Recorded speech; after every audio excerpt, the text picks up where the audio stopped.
இப்போ தான் நம்ம சேனலுக்கு நீங்கள் முதல் முறையாக வரீங்கன்னா தயவுசெய்து கீழே இருக்கிற ரெட் கலர் சப்ஸ்கிரைப் பட்டன் அழுத்தி சப்ஸ்கிரைப் பண்ணிக்கோங்க. கூடவே அந்த பெல் பட்டன் அழுத்தி ஆள்னு கொடுத்துக்கோங்க. அப்போ தான் நம்ம போடுற வீடியோ உங்களுக்கு தினமும் கிடைக்கும். சரி வாங்க இப்போ நம்ம வீடியோக்குள்ளே போகலாம். திண்டுக்கல் மாவட்டம் பழனி அருகே கணவனை உறவினர்களுடன் சேர்ந்து அடித்து கொலை செய்ததோடு அந்த வழக்கில் தப்பிப்பதற்காக பெற்ற மகனுடைய படிப்பை கெடுத்து காவல் நிலையத்தில் சரணடை வைத்த தாயை 5 மாதங்களுக்கு பிறகு போலீசார் கைது செய்திருக்கக்கூடிய சம்பவம் பெரும் அதிர்ச்சியையும் பரபரப்பையும் ஏற்படுத்தி இருக்கிறது. திண்டுக்கல் மாவட்டம் பழனி அருகே சத்திரப்பட்டி முல்லைநகர் பகுதியை சேர்ந்தவர் ஓமந்தூரார். இவருக்கு பாண்டீஸ்வரர் என்பவருடன் திருமணமாகி ஒரு மகன் ஒரு மகள் உள்ளனர். கேரளாவில் பைனான்ஸ் தொழில் செய்து வந்தார். ஓமந்தூராருக்கு குடிப்பழக்கம் இருந்திருக்கிறது. இதனால் மது குடித்துவிட்டு அடிக்கடி தன்னுடைய மனைவி மற்றும் பிள்ளைகளிடம் தகராறு செய்து வந்துள்ளார். இதனால் அவருடைய மகன் வேதனை அடைந்தார். இது குறித்து அடிக்கடி தன்னுடைய தந்தையிடம் தட்டி கேட்டுள்ளார். இந்த நிலைமையில்தான் நேற்று இரவு நேரத்தில் குடிபோதையில் வந்த ஓமந்தூரார் தன்னுடைய மனைவி மற்றும் மகளை அடித்து துன்புறுத்தியுள்ளார்.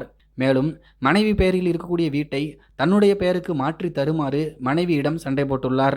இந்த நிலைமையில்தான் கடந்த பிப்ரவரி மாதம் மீண்டும் தகராறு ஏற்பட்ட நிலைமையில் ஆத்திரமடைந்த அவருடைய மகன் அருகில் இருந்த கிரிக்கெட் மட்டையால் தந்தையின் தலையில் தாக்கியதாகவும் இதில் இரத்த வெள்ளத்தில் ஓமந்தூரான் சம்பவ இடத்திலேயே பலியானார் என்றும் கூறி அவருடைய 15 வயது மகன் கிரிக்கெட் மட்டையுடன் சத்திரப்பட்டி போலீசில் அந்த மகன் சரணடைந்தார்.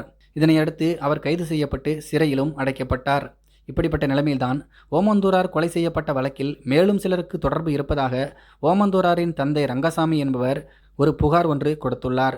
அந்த புகாரின் பேரில் மறு விசாரணை நடைபெற்று வந்த நிலைமையில் ஓமந்தூராருடைய மனைவி பாண்டீஸ்வரி, அவருடைய உறவினர் கிருஷ்ணவேணி, லட்சுமி, ராமையா ஆகிய 4 பேரிடம் விசாரணை செய்ததில் இவர்கள் 5 பேரும் சேர்ந்து திட்டமிட்டு கொலை செய்தது விசாரணையில் தெரிய வந்திருக்கிறது.